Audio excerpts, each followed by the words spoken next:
Hi everybody, welcome to Big Fish, Little Fish on a Thursday. I hope it's warm and not too wet wherever you are around the country. Where we're heading today, Craig Thompson is Invercargill. Well, I doubt it's going to be too warm, but man, aren't they doing a great job for the racing industry, particularly down there, since we ended lockdown? Yeah, doing a great job, Michael. Stakes are good, getting a benefit of a few Canterbury Raiders heading down there, which all adds a lot of interest to their meeting. Of course, now we're on a Thursday instead of being on a Saturday. So interesting to see how the turnover turns over for them in the next couple of weeks. But they've got good fields again today, Michael. We'll highlight a couple of winners for the viewers. Yeah, there's 10 races starting at 12:50, so smack bang in the middle of lunchtime.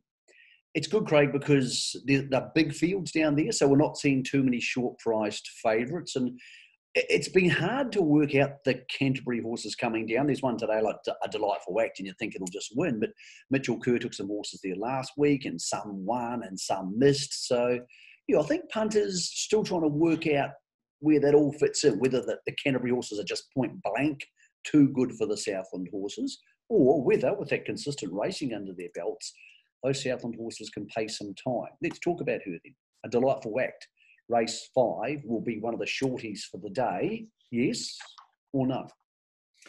I think so, Michael. I think with the Canterbury Raiders you talk about, the ones that have had a couple of starts before they've gone down there are the ones that you wanted to be on. I know we saw one win last week that didn't frank what I'm saying, but most of them have had a couple of trials.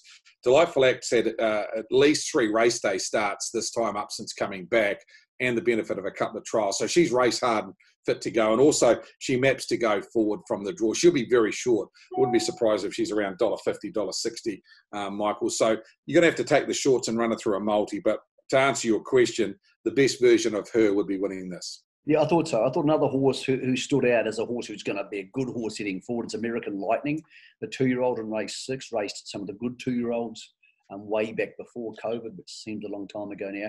Then won last time out. Trialled well recently, ran third behind Spirit of St. Louis in a workout. Just looks a horse who's better than most in this grade down there. Oh, you're going to have to take the shorts again, Michael. Good enough to run third in the kindergarten stakes. So, I mean, on that alone, would be starting 170, 180, I presume, Michael. So you're looking at under $2 again.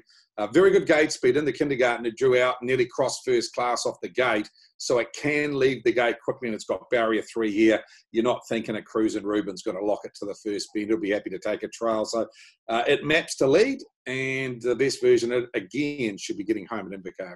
I want your opinion on race 4, Matric, who I think is a pretty good trotter, versus Springbank Mason, who may not be as good, but was really dominant last week and seems to be getting better with every start. And obviously the Williamson team's absolutely flying. So what do you make of those two in the 4th on the card? Because I thought there were 2 horses who would be 5-win horses without needing to improve too much.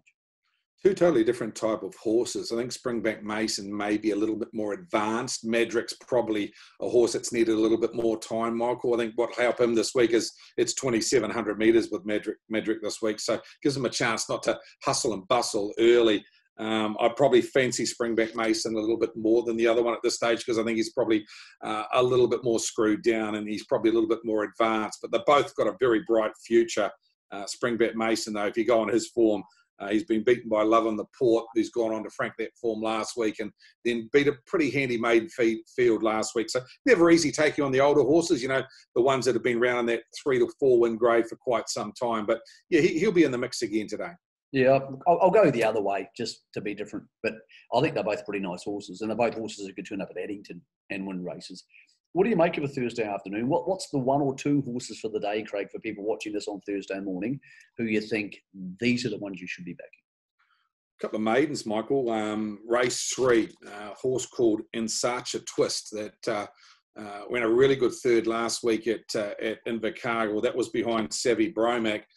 Prior to that, its debut run was very good as well. It was actually in a 154 mile back in February, and I thought went really nicely. So I think Blair's picking up the drive. I have to confirm that. But it's second row. It'll add a bit of price being off the second row. And what is a very handy maiden field. Riding at Concord's been good since coming south to the Barclay team. And there's a Graham Anderson first starter there that's been trialling well called Trade Chick. So it shouldn't be no $3 shot in such a twist. It is race 3, number 11. And the other one I want to highlight to you is a horse that I think is a really nice each way bet, and it goes around the other maiden race. I think it's race number 7.